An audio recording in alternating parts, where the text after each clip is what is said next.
Hi everyone, Stjepan here. Today I'm going to continue the series on the Scotch game, and I'm going to cover the Classical Variation, which is one of the two most popular ways for black to play against the Scotch. And the Classical with the Schmitt Variation are the two most common ways that black can play, and probably the best ways for black to defend against it. So let's get into the opening. Previously we've been covering some gambit lines and some side lines, the Steinitz with a queen attack early on.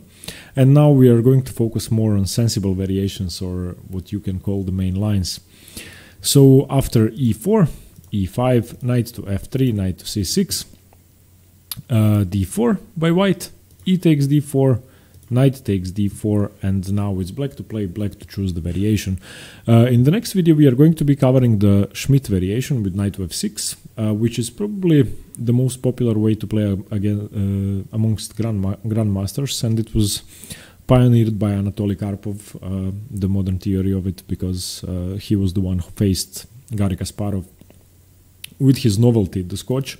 And Anatoly Karpov used knight to f6 exclusively as his defense. So this is going to be another detailed video, and today we are going to focus on bishop to c5, which is the Classical Variation. Now, in the live book, there have been around 6,000 games with bishop c5 and around 6,000 games with knight to f6, so they're played about the same. And after bishop to c5, white usually holds a slight edge, and white wins about 30% of the games, a bit more, and around 40 to 50% of the games are draws. So white should have a slight advantage here. I'm sorry, I just had to turn off my phone. Okay, so bishop to c5 should be slightly favorable for white. Still, yeah, it's a playable variation for black. It's aggressive. It develops the bishop to the most sensible square, and it puts the question to white as to what he wants to do with his knight. Now, if you play knight to f6, the Schmitt variation, you are putting pressure on the e4 pawn, but bishop to c5 is a threat which is even more direct. Now, of course, with the move bishop to c5, you are giving white the immediate option of capturing on c6, which is one of the three moves which we are going to cover. And knight takes c6 leads to the so-called intermezzo variation, because black doesn't simply recapture, black plays queen to f6. And you also give white the option to retreat and to defend. So this is, if you don't know it, a very complex position to face, and over the board you might not be sure what to do. In reality, all three options are fine. You can retreat, defend, or exchange, but they lead to completely different positions. I would say that the move knight to b3 is the worst option for white, because it sort of gives the initiative to black. We are going to cover that move first, because once you move your knight to the edge of the board to b3, you are sort of leaving this bishop open, and yeah, I would prefer to have black in that position. You have a lead in development. You are to play after knight to b3. Of course, you need to move your bishop back to b6. But still, if white isn't careful, this knight is going to be out of play, and the bishop is going to be too strong. As for the move knight takes c6, I don't think that's the best option either, because once again you activate some of the black pieces. You do ruin his pawn structure, and in the long run that might prove useful whichever way black takes, either with the d pawn or with the b pawn. But I don't think that that's advantage enough for white. I think that the main line in the Classical Scotch should be played, and that's bishop to e3, simply defending the knight. And after bishop to e3, firstly you develop your piece, secondly you sort of stand your ground in the center. You don't allow black to bully you and to force your pieces away or force an exchange. So okay, let's look at knight to b3 first. This is the Powter variation. After knight to b3, similar to what happens in the Caro-Kann with bishop f5, the knight forces the bishop away, the bishop moves back to g6. In this example, the bishop moves back to b6, so back to safety. And as opposed to the Caro-Kann, where white usually castles short, and when he castles long, he has a deadly attack on your king side. Here, white is most often going to castle king side, and you are going to have some pressure against the king with this bishop. This is one of the best pieces on the board. Of course, white can, in most variations, play the move bishop to e3 and try to exchange. But for now, I would say that this minor piece is the best one on the board. Okay, knight to c3 by white. One variation I would like to mention before I go on after knight takes d4 is the Malonic Variation, where black plays bishop to b4 check instead of bishop to c5. And firstly, I wanted to cover that in a separate video, but I think I'm only going to mention it here. Now, after bishop to b4 check, white has only one move, c3, and the bishop goes back to c5.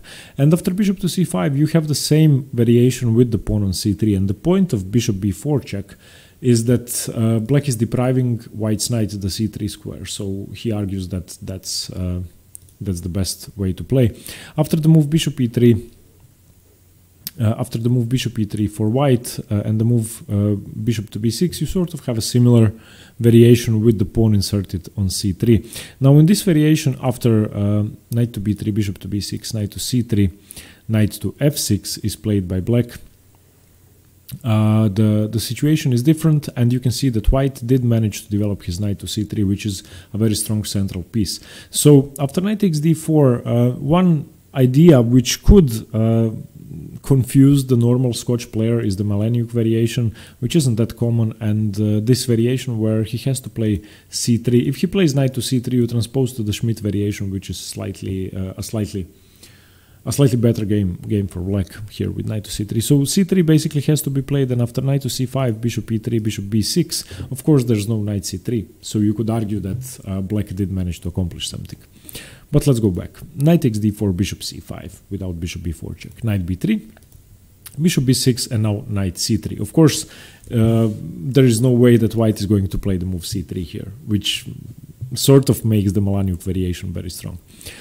So, okay, knight b3, bishop b6, knight c3. And here, black can choose between two different options. After knight to f6, you have something similar to the Schmitt with knight to f6.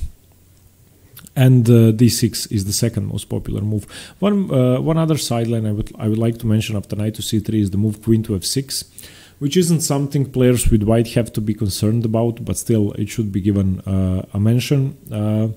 After queen to f6, the main move is queen to e2, simply defending, and after knight g to e7, white can either go for the variation with g3, bishop g2, which isn't that good. I think that much better is simply bishop e3, and after the exchange to castle queenside. Your knights provide ample support for your king, and it's really hard to break through for black. Secondly, if the bishops do not get exchanged off and white castles queenside, then this bishop doesn't really have that much pressure on the position because it's not staring at the white king. So I think that the move queen to f6 can be met by simply bishop e3 and castle queenside. The sideline with d6 is slightly more interesting. Queen to e2 should still be the continuation, preparing to castle queenside. Knight g to e7, bishop e3. White goes for the same plan, and nothing has really changed, and that's why you can see that the move queen to f6 isn't really that dangerous. Castles, and here you have the sort of initial position of the Powter with d6, which I think is fine for white. I think this is one of the best ways the game could go for white, because you have a lot of chances and you have a lot of attacking possibilities for both sides.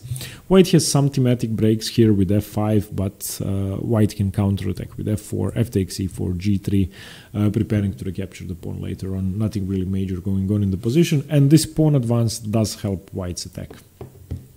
Okay, so the move after knight to c3, the move d6 is okay for black, but as I said, white has his common plan of castling queenside and attacking as soon as possible. So I believe that in this position I would rather have white.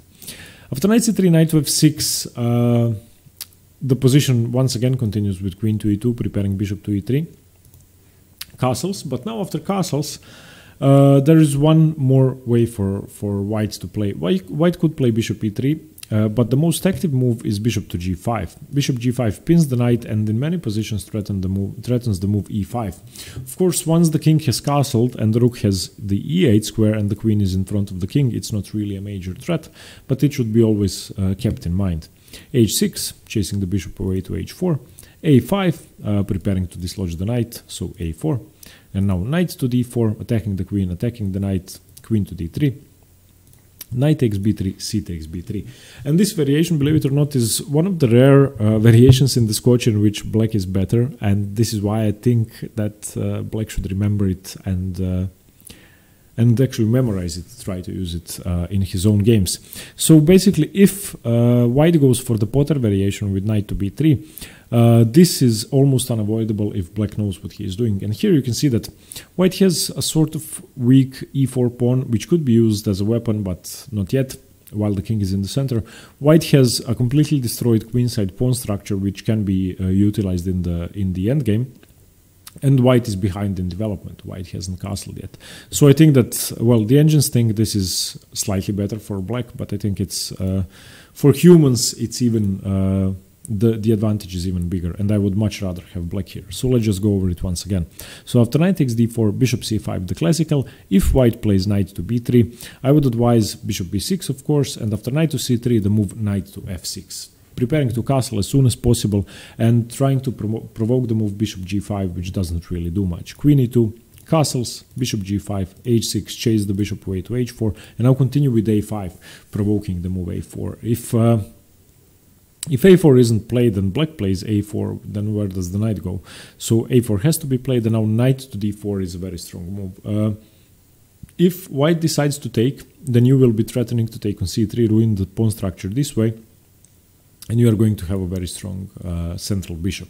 Okay, so that would be the Powter variation, which I wanted to show first because it's the rarest continuation. After the move bishop c5, there have been 1200 games with knight to b3, 2400 games with bishop e3, and 2200 games with knight takes c6. So knight to b3 is a seldom played line compared to the other two. Now let's look at knight to c6, knight takes c6. After knight takes c6 by white, it's clear that you can either recapture or play queen to f6, trying to recapture the knight afterwards. D takes c6 has only been played 4 times. Of course, it leads to a queen exchange, which the position is fairly similar and drawish, and of course, all 4 games led to a draw. So usually players with black are going to recapture with the b pawn. If they take with the b pawn, then bishop d3, queen h4, provoking queen e2, knight f6. A normal position in which black has a slightly ruined pawn structure, which is going to happen most often in queen f6 lines anyway. But I think that this one is slightly inferior. So I would recommend that you go for the main line. After knight takes c6, just play queen to f6, threatening checkmate, and after queen to d2, or queen to f3, which is a slightly inferior sideline. Now you take d takes c6. You don't recapture with the queen. That wasn't the point. It wasn't the point to keep your structure intact. The point was that after you recapture, black doesn't have to exchange the queens. White doesn't have queen takes d8. And you are also looking at the b2 square, and you are looking at the f2 square. So the queen is much better here than had it recaptured on c6. So the point of knight takes c6, queen f6 isn't to recapture the knight with the queen, but to deprive white of the exchange of queens. So queen d2, dc6. Now the position continues knight c3, bishop to e6, developing all of your pieces to the most sensible squares, knight to a4, attacking the bishop, and you don't move the bishop yet, an intermezzo move, rook to d8, and now bishop to d3, bishop to d4.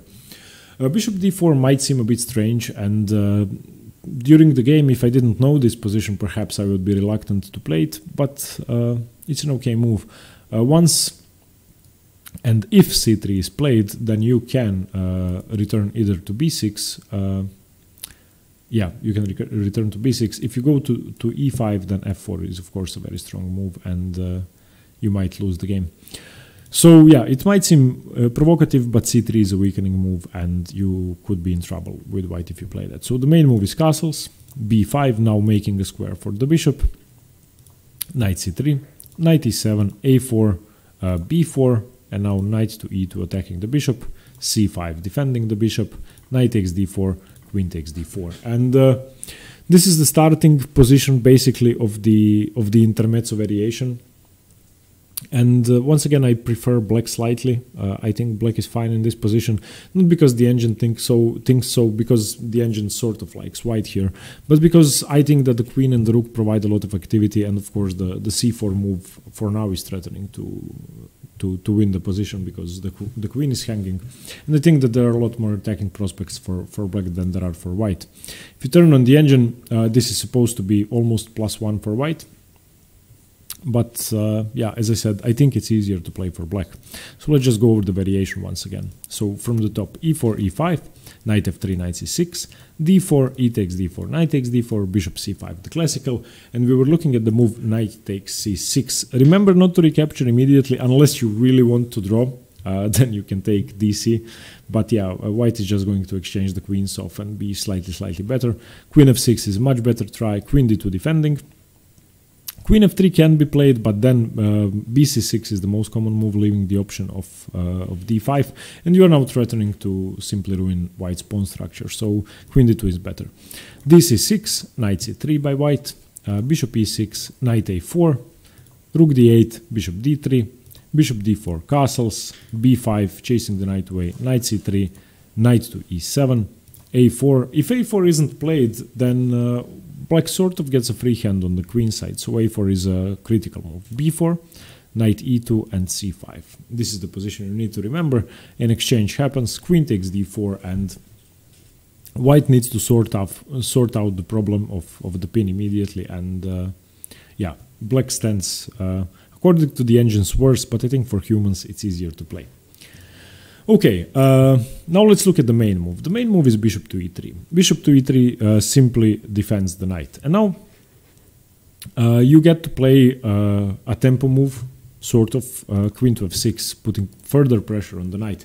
And the move which is played now is c3. And you might wonder, well, doesn't this resemble the Malonic variation? I was looking at the position for a long time, and if you remember the Malonic variation, let's get back, knight takes d4.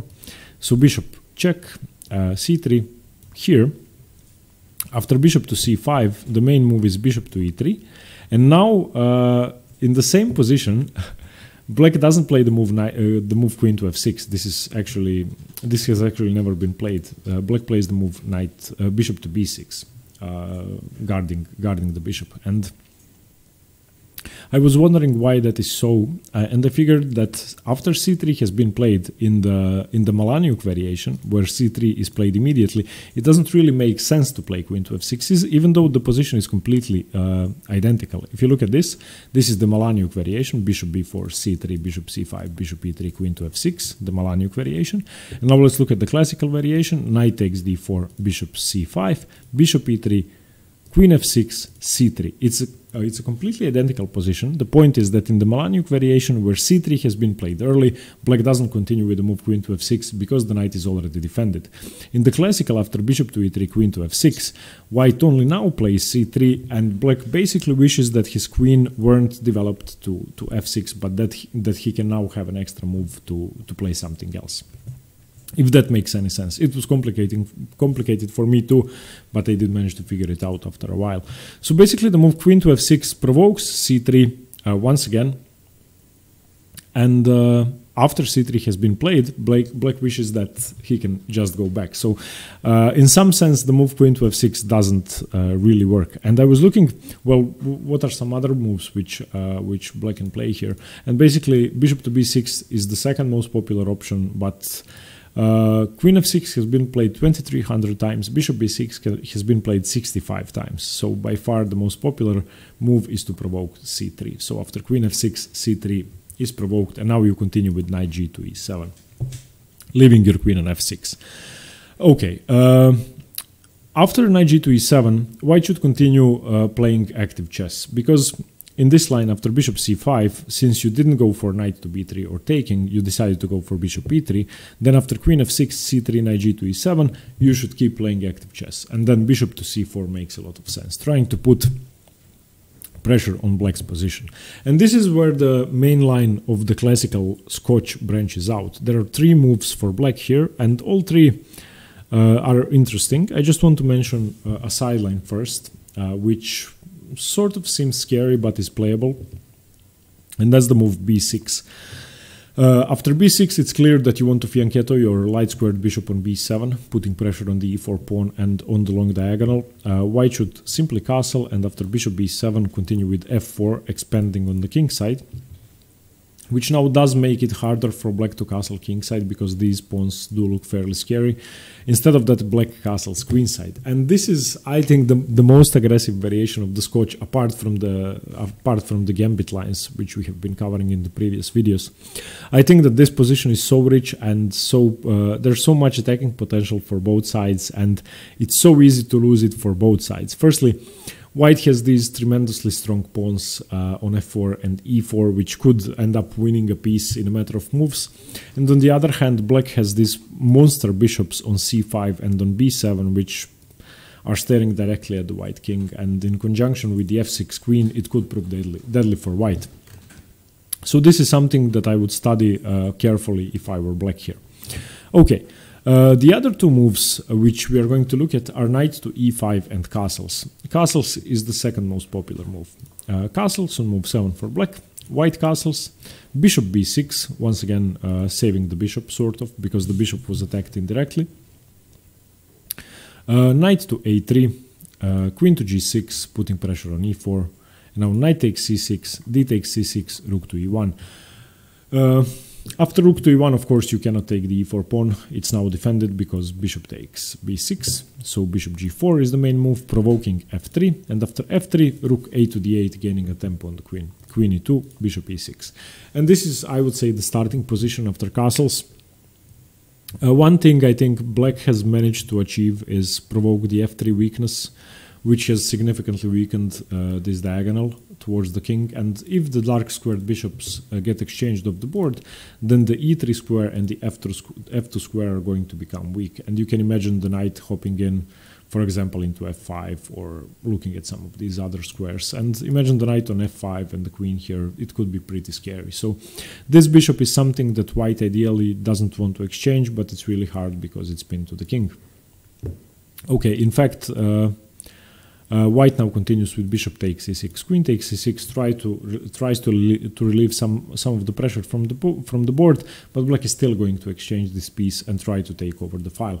Most play is going to be taking place on the d file, so whoever manages to control it first is going to be better.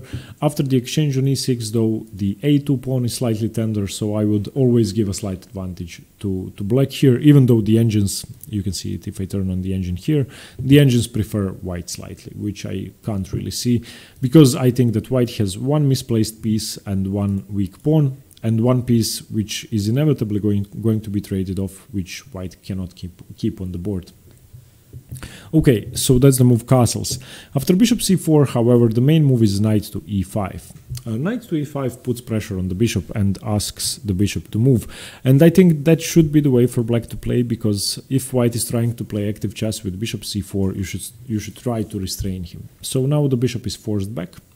Bishop to e2. Bishop b3 is also a move, but bishop e2 is sort of needed in the defense for these light squares. Queen g6, looking at the g2 pawn, and now castles. After castles, black can either continue, black has to continue with d6. There's one mistake which has been played, and one aggressive move which has been played, but I wouldn't recommend them. The aggressive move is h5, trying to simply play h4, h3. Bust open the position, where if that is stopped by white playing h3, then you can play d6, and of course bishop takes h3.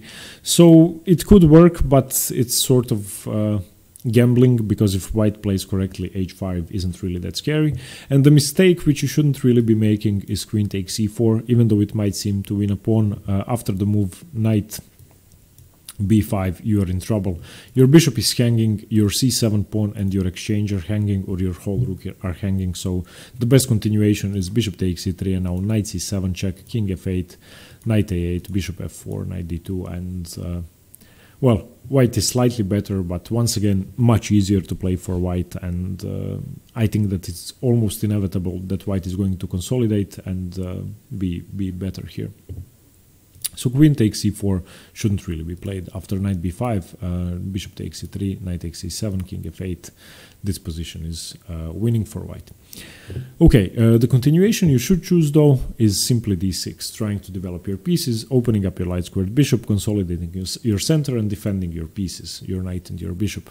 f3. The move f4 doesn't work here because after d6 the bishop is defended, so after f4 isn't really a threat because the queen can then later on pick off the e4 pawn easily. So f3, castles, knight to d2, developing d5, opening up the center, king h1. And the king was really badly placed on the same diagonal with the bishop. D takes c4, f takes c4, and now bishop g4.